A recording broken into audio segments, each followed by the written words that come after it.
नमस्कार. आज आपण 9व्या श्लोकाचा अर्थ जाणून घेणार आहोत.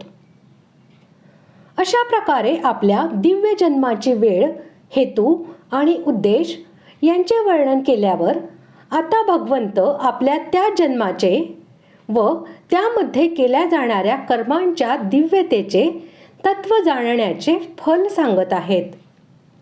श्लोक 9. जन्म कर्म च मे दिव्य मे वैयो वेत्ति तत्वतः त्यक्त्वा देहं पुनर्जन्म नैति मामेति सोऽर्जुन. श्लोकाचा अर्थ: हे अर्जुना, माझा जन्म आणि कर्म दिव्य अर्थात निर्मळ आणि अलौकिक आहे. असे जो मनुष्य तत्वतः जाणतो तो शरीराचा त्याग केल्यावर पुन्हा जन्माला येत नाही, तर मलाच येऊन मिळतो. भगवंतांचा जन्म दिव्य आहे ही गोष्ट तत्वतः समजणे म्हणजे असे की सर्व शक्तिमान पूर्ण ब्रह्म परमेश्वर हे वस्तुतः जन्म व मृत्यू यांच्या पूर्णपणे पलीकडे आहेत. त्यांचा जन्म इतर जीवांच्या प्रमाणे नसतो.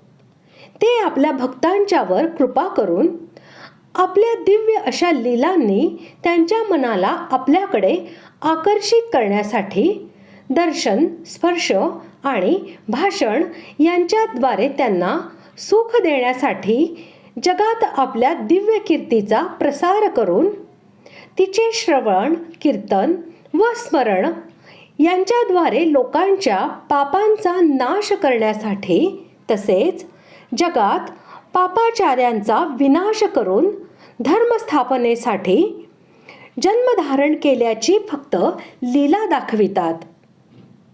त्यांचा तो जन्म निर्दोष व अलौकिक असतो. जगाचे कल्याण करण्यासाठीच भगवंत अशा प्रकारे मनुष्यादी रूपात लोकांच्या समोर प्रकट होत असतात. त्यांचा तो विग्रह प्राकृत उपादानाने बनलेला नसतो. तो दिव्य, चिन्मय, प्रकाशमान, शुद्ध व अलौकिक असतो. भगवंतांच्या जन्मासाठी गुण व कर्मसंस्कार हे कारणीभूत नसतात. ते मायेला वशीभूत होऊन जन्म धारण करीत नाहीत, तर आपल्या प्रकृतीचे अधिष्ठाता बनून योग शक्तीने मनुष्यादी रूपात लोकांच्यावर फक्त दया करण्यासाठीच प्रकट होतात. ही गोष्ट चांगल्या प्रकारे समजून घेणे म्हणजे त्याबद्दल किंचितही अनादर बुद्धी न व विपरीत भावना न ठेवता त्यावर पूर्णपणे श्रद्धा ठेवणे आणि साकार स्वरूपात प्रकट झालेल्या भगवंतांना सामान्य मनुष्य न समजता सर्व शक्तिमान, सर्वेश्वर, सर्वांतर्यामी, साक्षात सच्चिदानंद घन पूर्ण ब्रह्म परमात्मा समजणे म्हणजे भगवंतांच्या जन्माला तत्वतः दिव्य समजणे होय. जो पुरुष अशा प्रकारे भगवंतांच्या जन्माची दिव्यता तत्वतः समजून घेतो त्याला भगवंतांचा एका क्षणाचाही वियोग सहन होत नाही. भगवंतांविषयी परमश्रद्धा आणि अनन्य प्रेम असल्यामुळे त्याच्याकडून भगवंतांचे अनन्य चिंतन घडत असते. भगवंतांची कर्मे दिव्य आहेत ही गोष्ट तत्वतः समजणे याचा अभिप्राय असा की भगवंत सृष्टी रचना व अवतार लीला इत्यादी जी कर्मे करतात त्यांमध्ये त्यांचा किंचितही स्वार्थाचा संबंध नसतो. फक्त लोकांवर अनुग्रह करण्यासाठीच ते मनुष्यादी अवतारांमध्ये नाना प्रकारची कर्मे करतात. भगवंत प्रकृतीच्या द्वारे सर्व कर्मे करीत असतानाही कर्मांबद्दल कर्तृत्व भाव नसल्यामुळे वास्तविक ते काहीच करीत नाहीत आणि त्या कर्मांच्या बंधनातही पडत नाहीत. भगवंतांना त्या कर्मांच्या फलाविषयी किंचितही स्पृहा नसते. भगवंतांकडून जी काही क्रिया होत असते ती लोकहितार्थच असते. त्यांच्या प्रत्येक कर्मात लोकांचे हित भरलेले असते. ते अनंत कोटी ब्रह्मांडांचे नायक असूनही सर्वसामान्यांचे बरोबर अभिमानरहित दयेने व प्रेमपूर्ण समतेने वागतात. जो पुरुष ज्या प्रकारे त्यांना भजतो ते त्याला त्याच प्रकारे भजतात. आपल्या अनन्य भक्तांचा योगक्षेम भगवंत स्वतःच चालवितात. त्यांना दिव्य ज्ञान देतात आणि भक्तिरूपी नौकेवर बसलेल्या भक्तांचा भवसागरातून त्वरित उद्धार करण्यासाठीच भगवंत स्वतःच त्यांचे कर्णधार बनतात.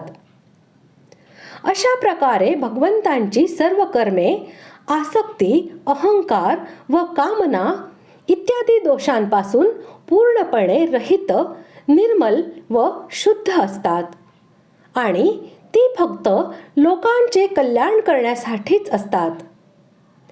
तसेच नीती, धर्म, शुद्ध प्रेम आणि भक्ती इत्यादींचा प्रचार जगात करण्यासाठीच ती कर्मे असतात. ती सर्व कर्मे करीत असतानाही भगवंतांचा त्या कर्मांशी काहीही संबंध नसतो. ते त्या कर्मांच्या पलीकडे असतात. ते अकर्ता असतात. हा सर्व भाग चांगल्या प्रकारे समजून घेणे, त्याविषयी किंचितही अनादर भाव किंवा विपरीत भावना न बाळगता त्यावर पूर्ण विश्वास ठेवणे म्हणजेच भगवंतांची कर्मे तत्वतः दिव्य समजणे होय. अशा प्रकारे जाणून घेतल्यावर ते जाणणाऱ्या पुरुषांची कर्मे सुद्धा शुद्ध आणि अलौकिक बनून जातात. म्हणजे नंतर तोही सर्वांच्या बरोबर दया, समता, धर्म, नीती, विनय आणि निष्काम प्रेम भावना यांनी युक्त अशी वर्तणूक करू लागतो. अशा प्रकारे जाणणाऱ्या पुनर्जन्म मिळत नाही त्याला माझी प्राप्ती होते या म्हणण्याचा आशय असा की असे जाणणाऱ्याला पुनर्जन्म न मिळता तो कोणत्या स्थितीला प्राप्त होतो, त्याची स्थिती काय होते ही जिज्ञासा पूर्ण करण्यासाठी माझी प्राप्ती होते असे भगवंतांनी म्हटले आहे. आणि ज्याला भगवंतांची प्राप्ती होते त्याचा पुनर्जन्म होत नाही हा सिद्धांतच आहे. अशा प्रकारे आज आपण 9व्या श्लोकाचा अर्थ जाणून घेतला. पुढील भागात आपण 10व्या श्लोकाचा अर्थ जाणून घेऊया. धन्यवाद.